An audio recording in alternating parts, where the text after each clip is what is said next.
Tengo que contarles que no estoy de acuerdo con la mayoría de los que dicen que necesitas cambiar de gráfica, pero también tengo que darles la razón.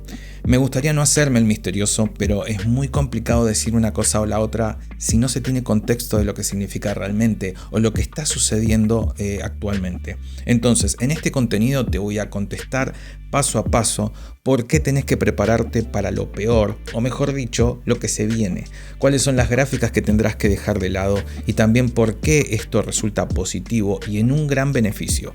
Hace unos 3 o 4 meses se estrenaba el título de Alan Wake 2 y supuso un gran revuelo en el cual vi a algunos textubers de manera un tanto vehemente decir de una manera camuflada, se los dije. En tono, yo les avisé y estas son las consecuencias, ahora tienen que actualizar o no podrán jugar a nada. Bueno, la realidad actual dista mucho de esto, pero no la que se viene en un futuro no muy distante. No te obligaré a que cambies de tarjeta gráfica, ni falta que me hace. Te explicaré cómo funciona esto, cuál es la ventaja que tiene y vos mismo vas a entender que tenés que cambiar tu gráfica. Bienvenidos a la comunidad de Zombie Digital.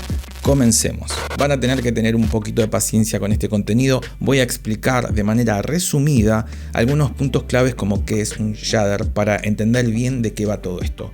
Un shader es un programa especialmente importante en el contexto de los gráficos en 3D, donde se utilizan para definir cómo se dibuja y procesan los objetos en la pantalla.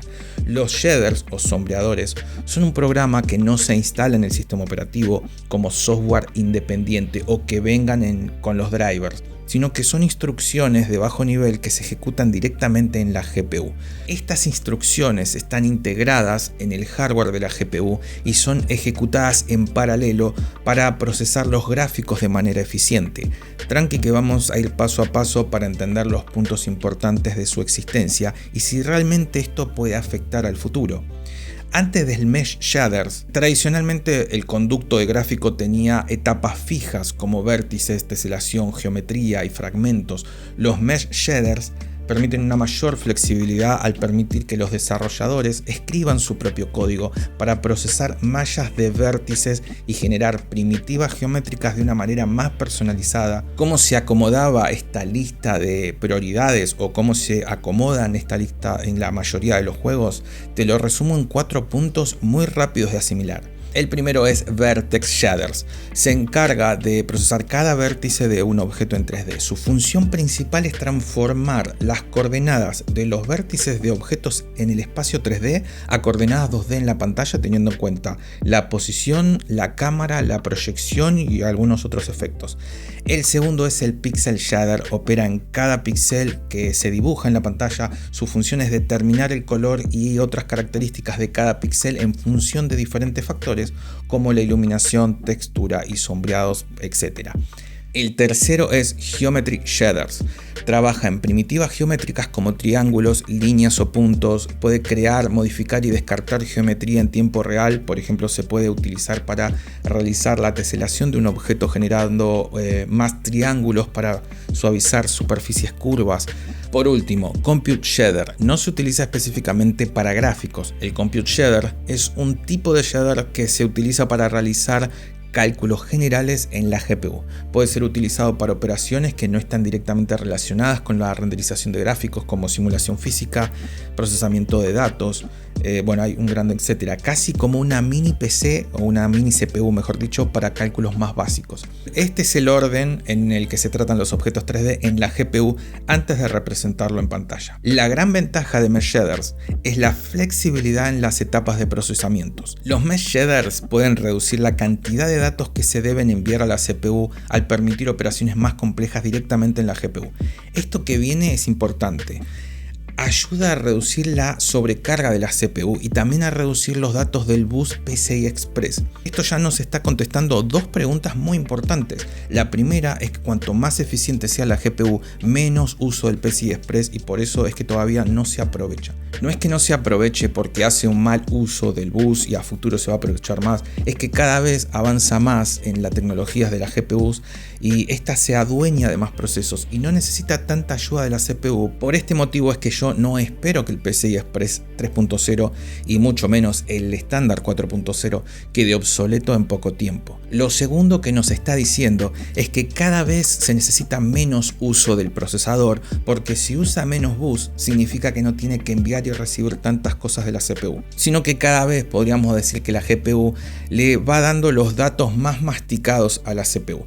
Por este simple punto que acabo de describir es que no se está necesitando un cambio de procesador o de RAM o de PCI Express. No se preocupen que si no se está entendiendo bien, falta tocar más puntos para que la idea termine de cerrar. Por eso dije que paciencia con este video. La segunda ventaja de Mesh Shader es permitir operaciones de sombreados más eficientes y flexibles directamente en la GPU. Los Mesh Shader mejoran muchísimo el rendimiento en aplicaciones gráficas, especialmente en escenarios donde hay una gran cantidad de geometría que procesar.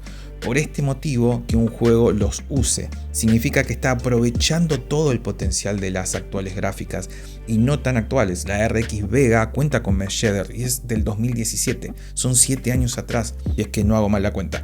Y la mayoría, según Steam, ya cuentan con gráficas que tengan soporte para esta tecnología. Son pocas gráficas las que quedan sin este soporte. La tercera ventaja es permitir técnicas avanzadas de procesamiento de geometría, como la descompresión de mallas o la simplificación adaptativa de la geometría en tiempo real. Ya voy a explicar lo que acabo de decir. Lo que diré a continuación es lo que te hará entender bien todo esto que estoy intentando explicar.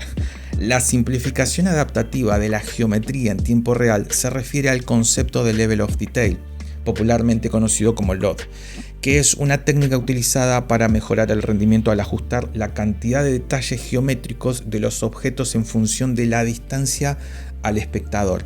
Actualmente el Level of Detail se utiliza principalmente mediante técnicas estáticas o semidinámicas para reducir la complejidad geométrica de los objetos. Esta técnica a menudo implica tener múltiples versiones predefinidas de un objeto con diferentes niveles de detalles y cambiar entre ellas en función, como dije antes, de la distancia. Sin embargo, este enfoque tiene limitaciones en términos de flexibilidad y eficiencia. Con la implementación de Mesh Shaders, el Level of Detail puede ser llevado a un nivel completamente nuevo. Los Mesh Shaders permiten un control mucho más granular sobre la simplificación y la optimización de la geometría en tiempo real. En el anterior caso se generan entre 5 y 3 versiones de un mismo objeto y con la tecnología Mesh Shaders, a cada paso que se da hacia un objeto puede ir variando la cantidad para ajustarse mejor al rendimiento, pero sin perder calidad visual. Y esto es en función de una variedad de factores como la distancia de la cámara, la carga de la GPU o incluso el ángulo de visión. Por eso digo que está a otro nivel. Con los Mesh Shaders se puede simplificar la geometría de manera muchísimo más precisa y eficiente, donde se reduce la cantidad de detalles en áreas planas y suavizan los objetos mientras se conserva el detalle en áreas curvas y con detalles finos en objetos más cercanos para mejorar nuestra experiencia visual. Todo esto no es gratis. Tiene un impacto en un lugar específico de la GPU. Los objetos de los juegos actuales suelen tener una gran cantidad de polígonos y textura, lo que requiere cargarlos en la VRAM en su totalidad y por eso son mucho más demandantes de VRAM. Esta es la razón detrás de mi crítica hacia la mayoría de las tarjetas gráficas de esta generación, con algunas excepciones, pero básicamente es por esto que yo vengo recomendando que no compren una RX 500 o que no compren una gráfica que tenga menos de 8 GB de VRAM, porque en un futuro no muy lejano se van a quedar no obsoletas, pero cortas. Ahora que comprendemos cómo funciona y por qué es tan crucial esta tecnología para el futuro, debemos abordar la cuestión central de este contenido. ¿Mi tarjeta gráfica está obsoleta? Desde mi perspectiva, no necesariamente. Actualmente hay una amplia gama de juegos que aún puedes disfrutar con tarjetas como una RX 500 o la serie 10 de Nvidia. Sin embargo, mirando hacia el futuro próximo, es esencial considerar que este año es probable que solo veamos alrededor de 10 o 15 títulos que aprovechen plenamente esta tecnología. No obstante, el año que viene podría traer consigo el doble o el triple de juegos compatibles. Esto podría significar que cuando quieras acordarte, tu placa no podrá correr más de 50 juegos. Si estás utilizando una de estas tarjetas, podría ser sensato considerar una actualización durante el próximo año. Las opciones podrían ser la RTX 20 en adelante de Nvidia o la serie 6000 de AMD en adelante, obviamente. Sin embargo, si no te interesan los juegos AAA más recientes, podés seguir utilizando tu tarjeta actual sin mayores problemas, pero ten en cuenta que con el tiempo su valor se despreciará aún más. Deberías pensar en esto último: cuanto más esperes para hacer el cambio y más juegos queden afuera del alcance de tu tarjeta gráfica, más rápido se desvalorizará tu hardware y te costará más hacer esa actualización. Espero se entienda lo que intento explicar. No necesariamente se tienen que agarrar la cabeza, pero tampoco se tapen los ojos y los oídos porque se arrepentirán en un futuro. Ahora sí, gracias por llegar hasta el final, nos vemos en el próximo video.